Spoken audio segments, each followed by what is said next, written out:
Buenos días. Hoy les voy a presentar la protección y el cuidado del patrimonio facultativeño. En el patrimonio. El patrimonio cultural es el conjunto de bienes tangibles e intangibles que constituyen la herencia de un grupo humano que refuerza emocionalmente su sentido de comunidad con una identidad propia que son percibidos por otros como característicos.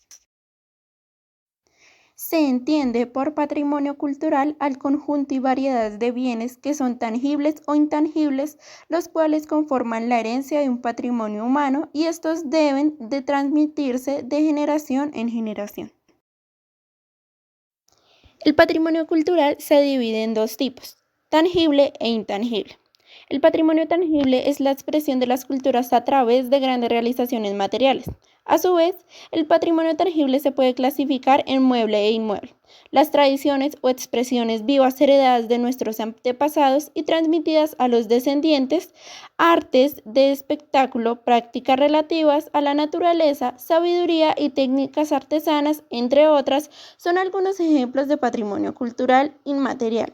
El patrimonio cultural mueble es el conjunto de bienes que las comunidades, los grupos sociales y las instituciones públicas y privadas reconocen como parte de sus memorias e identidades, o como parte de las memorias e identidades de la nación, toda vez que les atribuyen, entre otros, valores colectivos. Estos bienes culturales inmuebles son obras o producciones humanas que no pueden ser trasladadas de un lugar a otro, ya sea porque son estructuras, por ejemplo edificios, o porque están inseparables de la relación con el terreno, por ejemplo un sitio arqueológico.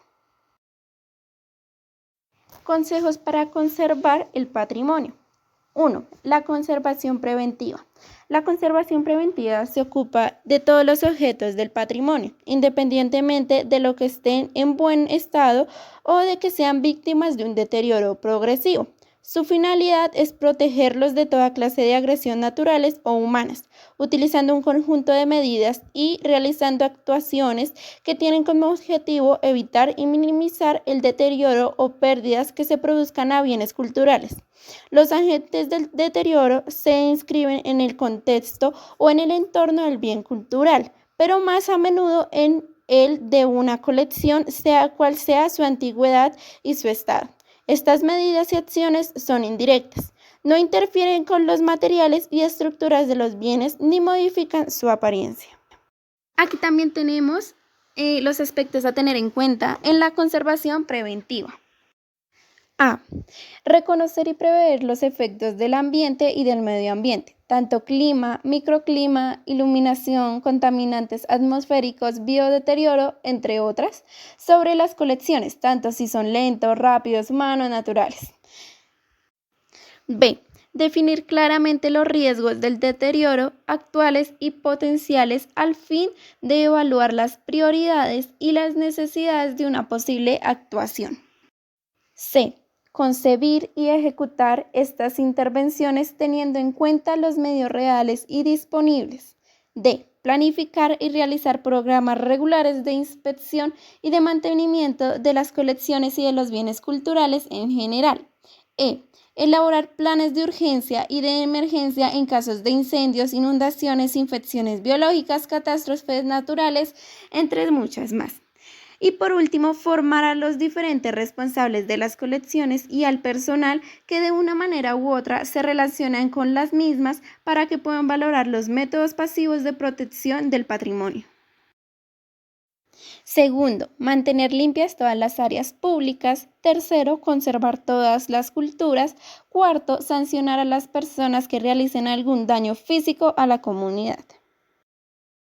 Ahora las acciones para ejecutar y conservar un patrimonio. Primera, el diagnóstico. Segunda, la originalidad. Tercera, materiales diferentes. Cuarta, evitar sustancias tóxicas. Quinta, la particularidad, parte de lo general. Sexta, la reparación reversible. Séptima, la recopilación, el proceso de restauración. Y octava, no olvidar el objetivo final. El diagnóstico. Antes de empezar, debemos investigar y estudiar el bien con el fin de dilucidar el tipo de intervención que debemos llevar a cabo. cuestiones como el estado físico, su integridad o el tipo de deterioro al que se puede estar sometido según nuestra acción deben tomarse en cuenta antes de empezar. La originalidad. Siempre debemos mantener la originalidad del bien en la medida de lo posible. Tanto si se trata de una deformación o una pieza en mal estado, el objetivo es no reparar el bien, sino mantenerlo en su estado original para que perdure de este modo.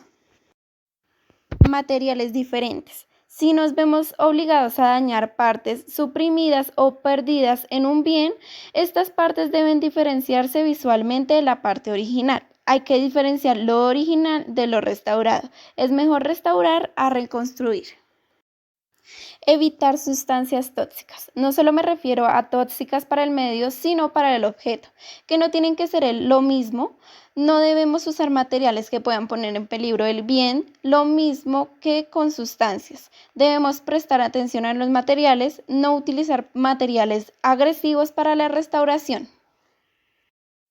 Lo particular, parte de lo general, que la parte restaurada se integre en el todo. No deberíamos hacer experimentos y tratar de ser innovadores con la parte restaurada. Debemos respetar las formas y el fondo del bien en todas sus partes. La reparación reversible. Si vamos a realizar un cambio o alguna modificación en el bien, debemos asegurar de que se pueda quitar y volver a su estado anterior, sin poner en peligro la integridad del bien. Recopilación del proceso de restauración. Todo lo que se haga, al igual que en un yacimiento arqueológico, debe estar registrado y apuntado en un expediente de intervención para que conste el proceso de restauración al que se ha sido sometido. Y por último, no olvidar el objetivo final. Siempre tenemos que tener claro que se invierte con el objetivo de que el bien perdure y que la gente disfrute del patrimonio cultural. Por tanto, cada acción debe ir encaminada a esta.